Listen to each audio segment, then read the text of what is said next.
အားလုံးပဲမင်္ဂလာပါ MMB ကနေပြီးတော့ကြိုဆိုလိုက်ပါတယ်ဒီနေ့ပြောပြပေးသွားချင်တာကဈေးကွက်အခွင့်အလမ်းနဲ့ပတ်သက်ပြီးတော့စဉ်းစားတွေးခေါ်လို့ရနိုင်တာလေးကိုပြောပြပေးသွားခြင်းတယ်ဆိုပုံမြင်လေးတစ်ပုတ်အနေနဲ့ပေါ့ဒီပုံမြင်လေးတစ်ပုတ်အနေနဲ့ပြောပြပေးခြင်းတယ်အဲ့တော့ဘလို့ပုံမြင်လေးလဲဆိုတဲ့ခါကျတော့ဟိုလွန်ခဲ့တဲ့နှစ်များစွာတော့ငါတဲ့ဖနက်ကုမ္ပဏီတစ်ခုက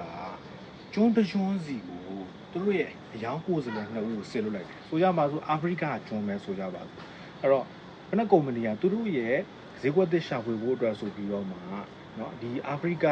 ကျွန်းတကျွန်းစီကိုအယောင်ကိုယ်စားလှယ်နှစ်ဦးကိုဆစ်လွတ်လိုက်တယ်ဆစ်လွတ်လိုက်တဲ့အခါမှာဒီအယောင်ကိုယ်စားလှယ်မျိုးရှေ့ဆက်နောက်ဆင်လွတ်လိုက်တာပေါ့လေအဲ့တော့ပထမအယောင်ကိုယ်စားလှယ်ကကြတော့သူကအဲ့ကျွန်းကိုရောက်သွားတဲ့အခါမှာသူကဘလို့နော်သူ့ရဲ့ယူဆချက်ကဘလို့ရှိလဲဆိုတော့ဒီကျွန်းပေါ်မှာဘယ်သူမှနော်ဖနက်မစည်းကြဘူးနော်ဘယ်သူမှဖနက်စည်းတာမတွေ့ရဘူးအဲ့ခါကျတော့သူကဘလို့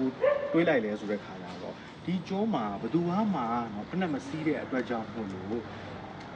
ဒီမှာတော့ငါတို့အလုပ်လုပ်လို့မဖြစ်နိုင်ဘူးနော်ငါတို့တို့ဒီမှာဘလို့မှအဆင်မပြေနိုင်ဘူးနော်အဲ့ဒါနဲ့သူကဘာဖြစ်လဲဆိုတော့သူ့ရဲ့ကုမ္ပဏီစီကိုချက်ချင်းပဲသူကဆက်သွယ်တဲ့အကြောင်းကြားတယ်နော်ဒီမှာဘယ်သူမှဖနက်စည်းမနေဘူးအဲ့တော့ဒီမှာအလုပ်လုပ်လို့ဘလို့မှမဖြစ်နိုင်ဘူးဒီကလူကဖနက်စည်းမှာမဟုတ်ဘူးဆိုပြီးတော့သူကဒီလိုယူဆပြီးတော့သူ့ရဲ့ကုမ္ပဏီကိုဒီလိုပြန်တင်ပြတယ်နော်ဆိုတော့နောက်ထပ်ဒုတိယ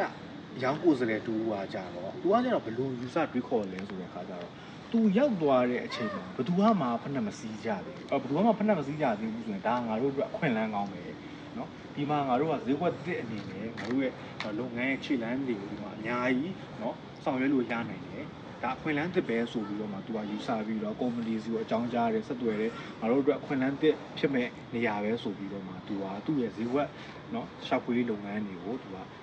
ချက်ချင်းပဲ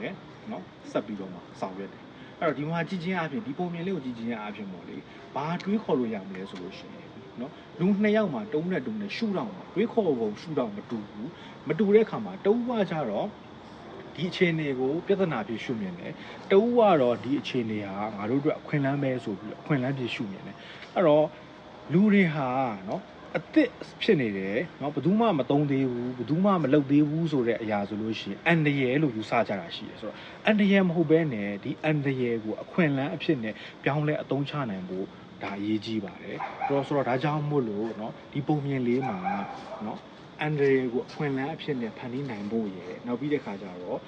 ယူဆပုံရှုထောင့်เนาะကွဲပြားသွားလို့ရှိရင်ကိုယ့်အတွက်အခွင့်အလမ်းတွေအကျိုးဖြစ်ထွန်းမှုတွေအများကြီးရှိနိုင်တယ်ဆိုတာလေးကိုเนาะဒါလေးကိုဆက်တွေးခေါ်နိုင်မယ်လို့ပြောလင်းတယ်အဲ့တော့ critical thinking ဆက်လုပ်ဖို့ဆက်ကြိုးကြောင်းဆက်ပြီးတော့မှတွေးခေါ်ဖို့အတွက်ကိုတိုက်တွန်းပါတယ်နောက်ထပ်ပြောပြပေးသွားချင်တာကတော့ဗာလဲဆိုလို့ရှိရင်ဆရာတို့ရဲ့ MMBA မှာပညာနာသင်တန်း၃မျိုးသင်ကြားပေးနေပါတယ်အဲ့ဒီပညာနာသင်တန်း၃မျိုးကဗာလဲဆိုလို့ရှိရင်စီးပွားစီမံပညာနာသင်တန်းရှိမယ်နောက်ပြီးတော့ HR management ပညာနာသင်တန်းရှိမယ်နောက် marketing management ပညာနာသင်တန်းရှိပါမယ်ဆိုတော့ဒီပညာနာသင်တန်း၃ခုကိုတက်ရောက်ချင်တယ်ဆိုလို့ရှိရင်ဝင်ကြီး3000ကျပ်တွင်းရုံနဲ့တက်ရောက်နိုင်မှာပဲဖြစ်ပါတယ်အကယ်လို့ဒီပညာနာသင်တန်းတွေကိုတက်ရောက်ဖို့စိတ်ဝင်စားရဲဆိုလို့ရှိရင် chat box ကနေပြီးတော့မှစီးရင်ပေးသွင်းလိုက်ပါအားလုံးကျေးဇူးတင်ပါတယ်